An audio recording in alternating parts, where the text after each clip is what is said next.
الحمدللہ کفا وسلام علی عبادہ الذین اصطفیٰ اما بعد۔ محترم ناظرین، پروگرام فضائل اعمال کی اس نشست میں آپ حضرات کا استقبال ہے۔ السلام علیکم ورحمۃ اللہ وبرکاتہ۔ آج کی نشست کا موضوع ہے قربانی کے مسائل۔ اعوذ باللہ من الشیطان الرجیم، بسم اللہ الرحمن الرحیم۔ وَلِكُلِّ أُمَّةٍ جَعَلْنَا مَنْسَكًا لِيَذْكُرُوا اسْمَ اللَّهِ عَلَىٰ مَا رَزَقَهُم مِّن بَهِيمَةِ الْأَنْعَامِ فَإِلَٰهُكُمْ إِلَٰهٌ وَاحِدٌ فَلَهُ أَسْلِمُوا وَبَشِّرِ الْمُخْبِتِينَ الذين إذا ذكر الله وجلت قلوبهم والصابرين على ما أصابهم والمقيم الصلاة ومما رزقناهم ينفقون والبدن جعلناها لكم من شعائر الله لكم فيها خير فاذكروا اسم الله عليها الصواف فإذا وجبت جنوبها فكلوا منها وأطعموا القاني والمعتر كذلك سخرناها لكم لعلكم تشكرون رب اشرح لي صدري ويسر لي أمري واحلل عقدة من لساني يفقهوا قولي رب زدنی علما سبحانک لا علم لنا الا ما علمتنا انک انت العلیم الحکیم۔ تمام قسم کی تعریفات اللہ وحدہ لا شریک، خالق کائنات، مالک ارض و سماء اور مدبر ان سجاں کے لیے ہیں۔ اس کے بعد بے شمار درود و سلام نازل ہو جناب محمد رسول اللہ صلی اللہ علیہ وسلم پر کہ اللہ رب العالمین نے انہیں رحمت للعالمین بنا کر بھیجا۔ اللہم صلی علی محمد وعلی آل محمد کما صلیت علی ابراہیم وعلی آل ابراہیم انک حمید مجید۔ اللہم بارک علی محمد وعلی آل محمد کما بارکت علی ابراہیم وعلی آل ابراہیم انک حمید مجید۔ محترم ناظرین، میں نے سورہ حج سورہ نمبر 22 کی 3 آیتیں 34، 35 اور 36 آپ کے سامنے پڑھی ہے۔ اس مناسبت سے قربانی کے چند مسائل آپ کے سامنے رکھنے ہیں۔ ناظرین کرام، قربانی کا ایک اہم مسئلہ تو یہ ہے کہ میت کی طرف سے قربانی کرنا کیسا ہے۔ علماء کے درمیان اختلاف پایا جاتا ہے کہ میت کی طرف سے قربانی کی 3 صورتیں بنتی ہے۔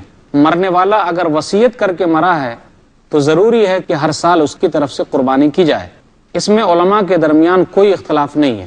اسی طرح اگر زندہ آدمی اپنی قربانی میں مردے کو بھی شامل کر لے تو کوئی حرج کی بات نہیں ہے، لیکن اختلاف ہے علماء کے درمیان کہ اگر ایک الگ سے حصہ مردوں کے لیے قربانی کیا جائے تو اس میں اختلاف پایا جاتا ہے۔ اس میں 2 طریقے کے اقوال پائے جاتے ہیں۔ علماء کی 2 رائے ہے۔ چند لوگوں کا کہنا ہے کہ میت کی طرف سے الگ سے قربانی جائز ہے۔ ان کی دلیل یہ ہے، صحیح مسلم کتاب الاضاحی کتاب نمبر 35 حدیث نمبر 1967، بسم اللہ اللہم تقبل من محمد و آل محمد و من امت محمد، کہ نبی صلی اللہ علیہ وسلم نے جب قربانی کی، جانور کو جب ذبح کیا تو آپ نے یہ دعا پڑھی، بسم اللہ، اللہ کے نام سے، اللہ اکبر جو بڑا ہے، اے اللہ تو مجھ سے قبول کر۔ پھر آگے کہا وہ آل محمد، اور محمد کے خاندان سے قبول کر، ومن امت محمد، اور محمد کی امت کی طرف سے قبول کر۔ جو لوگ قربانی کرتے ہیں ان کا کہنا یہ ہے کہ نبی صلی اللہ علیہ وسلم نے امت کی طرف سے قربانی کی ہے اور امت میں مردے بھی داخل ہیں۔ جن کا کہنا یہ ہے کہ قربانی مردے کی طرف سے جائز نہیں ہے، ان کا کہنا یہ ہے کہ ایک اور حدیث ہے جو سنن ابی داؤد کی ہے، اس میں وضاحت کے ساتھ موجود ہے۔ نبی صلی اللہ علیہ وسلم نے کہا کہ قربانی میری امت میں ان کی طرف سے ہے جنہوں نے قربانی نہیں کی۔ سنن ابی داؤد کتاب الضحایا کتاب نمبر 16 حدیث نمبر 2810، بسم اللہ اللہ اکبر ھذا انی وامن لم یضحی من امتی، اللہ کے نام سے جو سب سے بڑا ہے، یہ میری طرف سے ہے اور میری امت میں ان کی طرف سے ہے جن لوگوں نے قربانی نہیں کی۔ تو پتہ یہ چلا کہ جن لوگوں نے قربانی نہیں کی ان کی طرف سے نبی صلی اللہ علیہ وسلم نے قربانی کی ہے۔ لیکن سب سے بڑی دلیل جو لوگ قربانی کے قائل ہیں ان کی دلیل ہے حدیث علی رضی اللہ تعالیٰ عنہ کی حدیث ہے جو سنن ترمذی میں ہے۔ سنن ترمذی کتاب الاضاحی کتاب نمبر 17 حدیث نمبر 1495۔ علی رضی اللہ تعالیٰ عنہ کہتے ہیں کہ نبی صلی اللہ علیہ وسلم نے مجھے حکم دیا ہے، اس لیے میں ہر سال 2 میڈھے قربانی کرتا ہوں۔ ناظرین آپ غور کیجئے، یہ حدیث صحیح نہیں ہے۔ علی رضی اللہ تعالیٰ عنہ کی حدیث ضعیف ہے، کمزور ہے، اس پر عمل نہیں کیا جا سکتا، کیونکہ اس حدیث کے اندر ایک راوی ہے ابو الحسنہ، جس کے بارے میں حافظ ابن حجر رحمہ اللہ نے اپنی کتاب تقریب التہذیب کے ترجمہ نمبر 8086 میں کہا مجہول، اس آدمی کا عطا پتہ ہے ہی نہیں، وہ مجہول ہے، اس کے بارے میں کچھ بھی پتہ نہیں ہے، پھر وہ حدیث کیسے بیان کر رہا ہے؟ علامہ البانی رحمہ اللہ جو محدث عصر ہیں، وہ اپنی کتاب رواء الغلیل میں لکھتے ہیں جلد نمبر 3 صفحہ نمبر 354 کہ نبی صلی اللہ علیہ وسلم نے اپنی امت کی طرف سے جو قربانی کی ہے من خصائصہ صلی اللہ علیہ وسلم، یہ نبی صلی اللہ علیہ وسلم کی خاصیت ہے۔ وہ کہتے ہیں ایک عبادت ہے اور وہ عبادت کوئی دوسرا آدمی نہیں کر سکتا۔ اسی طرح روزہ رکھنا کوئی دوسرا آدمی نہیں رکھ سکتا۔ چند وہ چیزیں بیان کی گئی جو خصوصیت کے ساتھ ہیں، آدمی اس کا روزہ رکھ سکتا ہے جن کے روزے چھوٹ گئے ہیں یا پھر جن کا انتقال ہو گیا ہے، جیسے حج کے بارے میں بھی ہے کہ ان کی طرف سے اگر ان کا ارادہ تھا تو آدمی حج کر سکتا ہے۔ تو چند خاصیتیں اگر ہیں موجود تو آدمی ویسا کر سکتا ہے، لیکن ہر آدمی کے لیے اپنا اپنا عمل ہے، جو وہ کرے گا اس کے حساب سے ویسا پائے گا، کیونکہ وَأَن لَيْسَ لِلْإِنسَانِ إِلَّا مَا سَعَى، سورہ نجم سورہ نمبر 53، کہ ہر آدمی کے لیے اتنا ہی ہے جتنا کہ اس نے کوشش کی ہے۔ کہ میت کی طرف سے قربانی کے بارے میں کوئی خاص دلیل نہیں ہے کہ نبی صلی اللہ علیہ وسلم نے کیا ہے۔ کیا نبی صلی اللہ علیہ وسلم نے کبھی اپنی بیوی خدیجہ رضی اللہ تعالیٰ عنہ کی طرف سے کیا؟ نہیں۔ نبی صلی اللہ علیہ وسلم نے اپنے بیٹے کی طرف سے کیا؟ نہیں۔ نبی صلی اللہ علیہ وسلم نے اپنی بیٹی کی طرف سے کیا؟ نہیں۔ خاص طور پہ خاص نام کے ساتھ ثابت نہیں ہے، اس لیے علماء جو زیادہ اس کی طرف گئے ہیں ان کا قول یہی ہے کہ ہر آدمی کا اپنا اپنا عمل ہے۔ یہ صورت جائز نہیں ہے کہ ایک خاص حصہ لے کر میت کی طرف سے قربانی کیا جائے۔ البتہ دو صورتیں جائز ہے کہ میت اگر وصیت کر کے مرا ہے تو اس کے وصیت کے نفاذ میں ہر سال قربانی کرنی چاہیے، یا زندہ آدمی اپنی قربانی میں اس کو شامل کر لے تو وہ بھی جائز ہے۔ قربانی کے مسائل میں ایک مسئلہ یہ بھی ہے کہ قربانی کا جانور جب ہم خریدیں تو اچھا خریدیں اور اسے اپنے گھر لائیں، اسے اچھے طریقے سے پالے پوسیں۔ صحابہ کرام کا یہ معمول تھا کہ وہ جانور خریدتے تھے، اس کی اچھی طریقے سے دیکھ بھال کرتے تھے۔ صحیح بخاری کتاب الاضاحی کتاب نمبر 73، ابو امامہ رضی اللہ تعالیٰ عنہ کہتے ہیں کننا نسمن الاضحیۃ بالمدینہ، کہ ہم لوگ قربانی کے جانور کو مدینہ کے اندر خوب موٹا تازہ کرتے تھے۔ قربانی کے مسائل میں ایک مسئلہ یہ بھی ہے کہ جو جانور ہم اور آپ خریدتے ہیں وہ عیب دار نہ ہو۔ سنن ابی داؤد کتاب الضحایا کتاب نمبر 16 حدیث نمبر 2802، اربع لا تجوز فی الاضاحی، 4 عیب جو ہے وہ قربانی کے جانور میں نہیں ہونا چاہیے۔ العوراء بین عورها، اندھا، والمریضہ بین مرضها، بیمار، پھر اسی طرح والعرجاء، وہ لنگڑا جس کا لنگڑا پن واضح ہو، ویسا جانور بھی نہیں خریدنا چاہیے۔ اسی طرح ایسا جانور جس کا گودا نظر ہی نہیں آتا ہے، انتہائی لاغر قسم کا، تو ایسے جانور قربانی کے لیے نہ خریدے جائیں۔ اس آدمی نے کہا مجھے ناپسند ہے کہ اگر دانت کا کچھ حصہ ٹوٹا ہو تو چلے گا کیا؟ کہا اگر تجھے ناپسند ہے لا تحرم علی احد، تو دوسروں کے لیے حرام نہ کر، یعنی تھوڑا بہت دانت کا ٹوٹا ہوا چل سکتا ہے، کوئی حرج کی بات نہیں۔ قربانی کے مسائل میں ایک مسئلہ یہ بھی ہے کہ خصی جانور بھی کر سکتے اور غیر خصی جانور بھی کر سکتے۔ خصی جانور کی مثال تو یہ ہے، یہ قول ہے ابو سعید کا رضی اللہ تعالیٰ عنہ، سنن ابو داؤد کے اندر ہے کتاب الضحایا کتاب نمبر 16 حدیث نمبر 2796، کہ نبی صلی اللہ علیہ وسلم نے اقرن فحیل، نبی صلی اللہ علیہ وسلم نے ایک دمبا خریدا جن کے خصیے نکالے ہوئے نہیں تھے، بلکہ جس کے خصیے تھے نبی صلی اللہ علیہ وسلم نے ویسا دمبا خریدا، تو ایسا جانور بھی آدمی کر سکتا ہے۔ اسی طریقے سے قربانی کے جانور میں وہ جانور بھی کر سکتے ہیں جس کے خصیے نکال دیے گئے ہو، یہ عیب میں شامل نہیں ہے۔ سنن ابن ماجہ کتاب الاضاحی کتاب نمبر 26 حدیث نمبر 3122، راوی کہتے ہیں کہ نبی صلی اللہ علیہ وسلم نے 2 میڈے خریدے، موٹے تگڑے، پھر آگے کہا موجوعین، جس کے خصیے نکال دیے گئے تھے، نبی صلی اللہ علیہ وسلم نے ویسے میڈے خریدے، تو خرید سکتے ہیں، اس کا بھی استعمال جائز ہے، اس کی بھی قربانی جائز ہے، اس میں کوئی حرج کی بات نہیں۔ اسی طرح اگر قربانی کرنے کے بعد پیٹ میں بچہ نکل آئے تو وہ بھی اس جانور کی بھی قربانی جائز ہے۔ نبی صلی اللہ علیہ وسلم نے کہا کتاب الضحایا کتاب نمبر 16 سنن ابی داؤد کے اندر ہے، کلوہ ان شئتم، جس جانور کو ذبح کیا اگر اس کے پیٹ میں بچہ ہے تو اس جانور کو کھا سکتے ہو، اس کے بچے کو کھا سکتے ہو۔ قربانی اس کی ماں کی ہو گئی، ذبح کیا گیا وہی قربانی اس کے لیے۔ نبی صلی اللہ علیہ وسلم نے کہا فإن زکاتہ زکات امہ، کیونکہ ان کا قربانی کرنا ان کی ماں کا قربانی کرنا ہے، تو اب الگ سے اس کو قربان کرنے کی ضرورت نہیں ہے، ذبح کرنے کی ضرورت نہیں ہے، آدمی کھانا چاہے تو کھا سکتا ہے یا نہ کھانا چاہے تو نہیں کھا سکتا ہے۔ قربانی کے مسائل میں ایک مسئلہ یہ بھی ہے کہ خصی جانور بھی کر سکتے اور غیر خصی جانور بھی کر سکتے. خصی جانور کی مثال تو یہ ہے، یہ قول ہے ابو سعید کا رضی اللہ تعالیٰ عنہ، سنن ابو داؤد کے اندر ہے، کتاب الضحایا کتاب نمبر 16 حدیث نمبر 2796، کہ نبی صلی اللہ علیہ وسلم نے اقرن فحیل، نبی صلی اللہ علیہ وسلم نے ایک دمبا خریدا جن کے خصیے نکالے ہوئے نہیں تھے، بلکہ جس کے خصیے تھے نبی صلی اللہ علیہ وسلم نے ویسا دمبا خریدا. تو ایسا جانور بھی آدمی کر سکتا ہے. اسی طریقے سے قربانی کے جانور میں وہ جانور بھی کر سکتے ہیں جس کے خصیے نکال دیے گئے ہو، یہ عیب میں شامل نہیں ہے.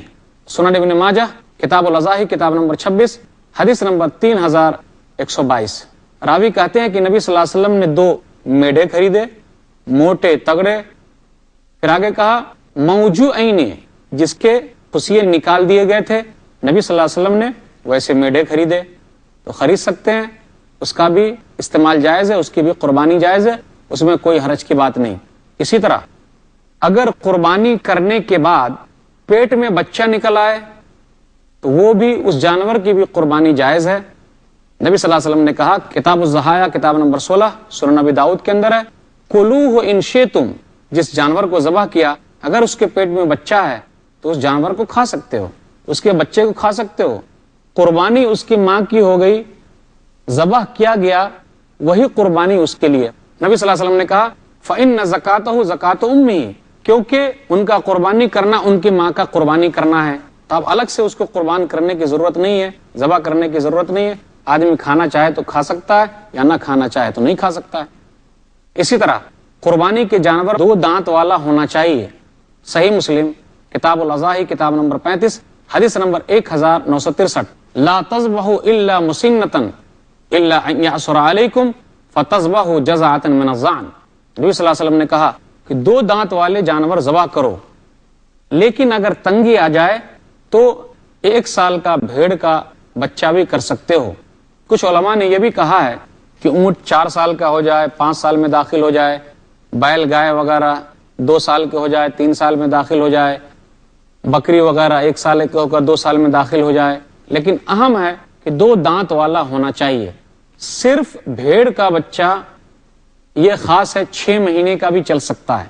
اس کے علاوہ کسی اور چھوٹے جانور کے لیے نبی صلی اللہ علیہ وسلم کی طرف سے کچھ بھی نہیں ہے کہ آپ چھوٹے جانور کو 2 دانتا سے پہلے ہی ذبح کر سکتے ہیں. قانون جو ہے جانور کے لیے ضروری ہے 2 دانت والا ہو. قربانی کے مسائل یہ میں ہے کہ قربانی کتنے دن ہے، بہت سارے اقوال پائے جاتے ہیں. 2 قول زیادہ مشہور ہے. ایک قول راجح ہے کہ قربانی 4 دن ہے، 10 تاریخ، 11 تاریخ، 12 تاریخ، 13 تاریخ. قرآن مجید کی جو آیت ہے جو سورہ بقرہ سورہ نمبر 2 آیت نمبر 203 ہے، حافظ ابن کثیر رحمہ اللہ نے یہاں ابن عباس رضی اللہ تعالیٰ عنہ کا قول نقل کیا کہ اس سے مراد ایام تشریق ہے، اور ایام تشریق 3 دن ہم اچھی طریقے سے جانتے ہیں، 11 تاریخ، 12 تاریخ، 13 تاریخ، یعنی 11 ذی الحجہ، 12 ذی الحجہ، 13 ذی الحجہ. اور کل ایام تشریق ذبح، یہ حدیث ہے بہقی کی جلد نمبر 9 صفحہ نمبر 498 کہ ایام تشریق جو ہے 11، 12، 13 ذی الحجہ ذبح کا دن ہے، قربانی کا دن ہے. ہدایہ کے اندر بھی لکھا ہوا ہے کتاب الاضحیہ میں کہ ایام تشریق 3 دن ہے، 11 تاریخ، 12 تاریخ، 13 تاریخ. غنیت الطالبین شیخ عبد القادر جیلانی رحمہ اللہ کی کتاب ہے، اس کے اندر بھی لکھا ہوا کہ ایام تشریق جو ہے 11 تاریخ ہے، 12 تاریخ ہے اور 13 ذی الحجہ ہے. اس لیے قربانی جو ہے وہ 4 دن ہونی چاہیے، 10ویں تاریخ کو، 11ویں تاریخ کو، 12ویں تاریخ کو اور 13ویں تاریخ کو.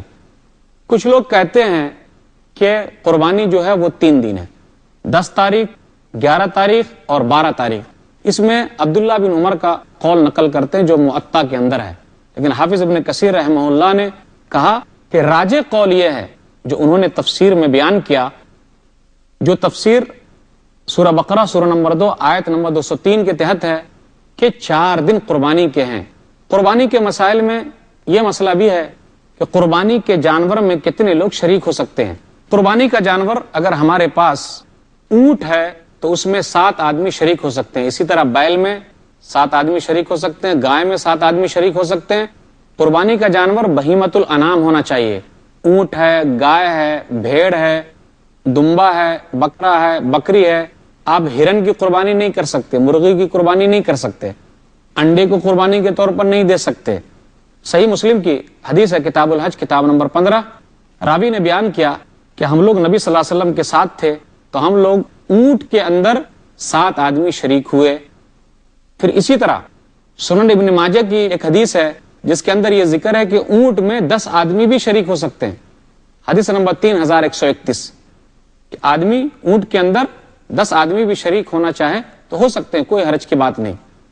اسی طرح ایک گائے یا ایک اونٹ گھر کے تمام افراد کی طرف سے کافی ہے، گرچہ 7 آدمی سے زیادہ کیوں نہ ہو۔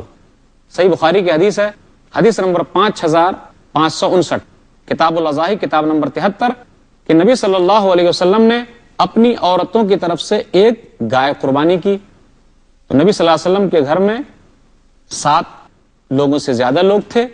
پھر اسی طرح ایک بکری بھی گھر کے تمام افراد کی طرف سے کافی ہو سکتی ہے، ضروری نہیں کہ اس میں 7 لوگ شریک نہیں ہو سکتے ہیں یا اس سے زیادہ لوگ شریک نہیں ہو سکتے ہیں، ایک بکری بھی گھر کے تمام افراد کی طرف سے کافی ہے۔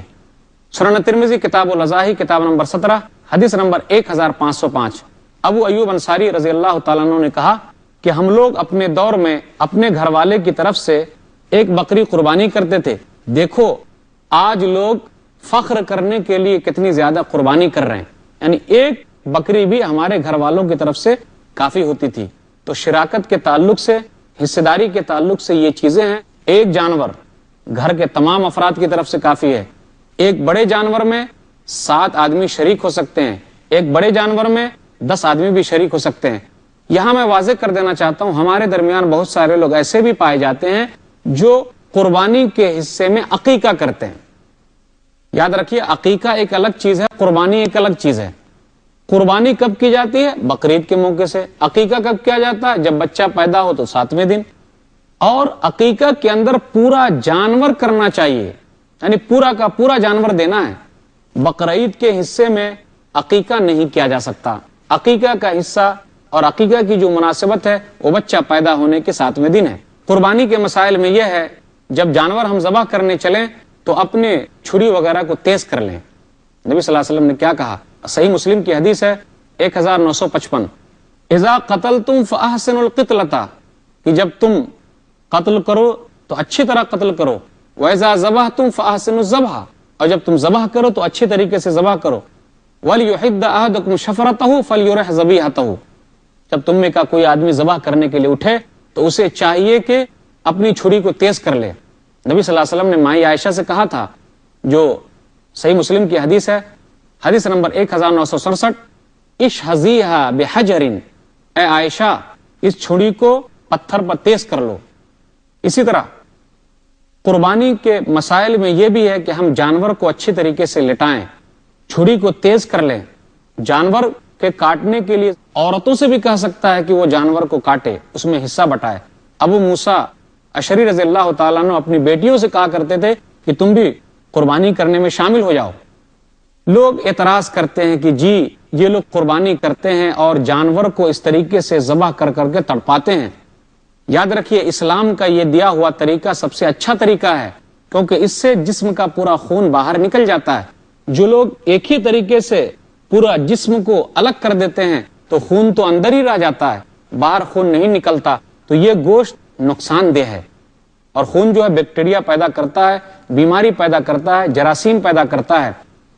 آخر جانور تڑپتا کیوں ہے؟ جانور تڑپتا اس لیے ہے کیونکہ یہاں جب اس کا حصہ کٹ جاتا ہے تو خون اس کا باہر نکلتا ہے، تو پورا جسم اس کا سکڑتا جاتا ہے، تو سکڑنے کی وجہ سے اس کا جسم ہلتا ہے، کیونکہ خون کی نالی بہہ جاتی ہے اور خون یہاں سے نکلتا ہے تو نیچے کا خون خالی ہوتا چلا جاتا ہے، تو سکڑنے کی وجہ سے جانور تڑپتے ہیں۔ اگر اسلامی طریقے سے ذبح کیا جائے جانور تو یہ جانور کا گوشت زیادہ فائدہ مند ہے، زیادہ دنوں تک رکھا جا سکتا ہے۔ دعا کون سی دعا پڑھنی چاہیے ذبح کرتے وقت؟ 3 دعا ہے۔ بسم اللہ ایک دعا ہو گئی جو صحیح بخاری کی حدیث ہے، حدیث نمبر 985، یا بسم اللہ اللہ اکبر اللہم تقبل من، بسم اللہ اللہ کے نام سے اللہ تو قبول کر، جو صحیح مسلم کی حدیث ہے، حدیث نمبر 1966، ہمارے درمیان ایک دعا اور رائج ہے، وہ کیا؟ جو حدیث ہے، جو دعا ہے، وہ دعا کیا؟ سنن ابن ماجہ کتاب الاضاحی کتاب نمبر 26 حدیث نمبر 3121، اللہم منک ولک بسم اللہ واللہ اکبر، پھر وہ دعا انی وجہت وجہی للذی فطر السماوات والارض حنیفا وما انا من المشرکین، اس کے بعد اللہم منک ولک بسم اللہ اللہ اکبر۔ یہ دعا صحیح نہیں ہے کیونکہ اس کے اندر دو راوی ضعیف ہے، ایک محمد بن اسحاق، ایک اسماعیل بن عیاش۔ وہ کیا محمد بن اسحاق کے بارے میں ہے؟ حافظ ابن حجر رحمہ اللہ نے اپنی کتاب تقریب التہذیب میں کہا، ترجمہ نمبر 5743 میں کیا کہا؟ صدوق یدلس ورمیہ بالتشیع والقدر، کہ یہ سچے ہیں لیکن تدلیس کرتے ہیں، یعنی بیچ میں ایک راوی کا نام حذف کر کے آگے والے راوی سے بیان کرتے ہیں، حدیث بیان کرتے ہیں، اور ان کے اوپر تشیع کا بھی الزام لگایا گیا ہے اور قدر کے انکار کا بھی الزام لگایا گیا ہے۔ دوسرے راوی ہیں اسماعیل بن عیاش۔ حافظ بن حجر رحمہ اللہ نے اپنی کتاب تقریب التہذیب میں کہا کہ یہ جب اپنے شہر والوں کی طرف سے بیان کرتے ہیں تو سچے ہیں، لیکن شہر کے باہر دوسرے کی طرف سے بیان کرتے ہیں تو اس میں ان کو اختلاط ہو جاتا ہے۔ قربانی کے مسائل کے تعلق سے یہ بھی ہے کہ قربانی کا گوشت کیا کرنا چاہیے؟ آدمی کھائے، دوسروں کو بھی کھلائے۔ قرآن مجید کی آیت ہے سورہ حج سورہ نمبر 22 آیت نمبر 28، پھر اسی طرح آیت نمبر 36، کھاؤ غریبوں کو کھلاؤ۔ ہمارے درمیان جو یہ چیز پائی جاتی ہے کہ 3 حصے کیے جائیں، اس کا کوئی ثبوت نہیں ملتا، بلکہ کھانے اور کھلانے کی بات ہے۔ آدمی غیر مسلم کو بھی قربانی کا گوشت دے سکتا ہے، جیسا کہ ابن قدامہ نے مغنی کے اندر ذکر کیا جلد نمبر 13 کے اندر۔ پھر اسی طرح قربانی کی جو کھال ہے وہ ہم اللہ کے راستے میں دے دیں، اللہ کے راستے میں خرچ کریں یا اس کو بیچ کر غریبوں میں تقسیم کریں۔ صحیح مسلم کی حدیث ہے، صحیح مسلم کتاب الحج کتاب نمبر 15 حدیث نمبر 1317، علی رضی اللہ تعالیٰ عنہ کہتے ہیں کہ نبی صلی اللہ علیہ وسلم نے مجھے حکم دیا کہ میں قربانی کروں اور اس قربانی کے گوشت کو قصائی کو بھی نہ دوں، بلکہ قربانی کا گوشت غریبوں میں تقسیم کروں اور اس کے چمڑے کو بھی تقسیم کر دوں اور اس کے زین کو بھی تقسیم کر دوں۔ تو قربانی کے مسائل سے یہ چند باتیں تھی جو باتیں بتائی گئی۔ اللہ تعالی ہم لوگوں کو قرآن و حدیث کے حساب سے چلنے کی توفیق دے، آمین۔ وآخر دعوانا الحمدللہ رب العالمین، وصلی اللہ علی نبینا محمد وآلہ وصحبہ اجمعین، والسلام علیکم ورحمۃ اللہ۔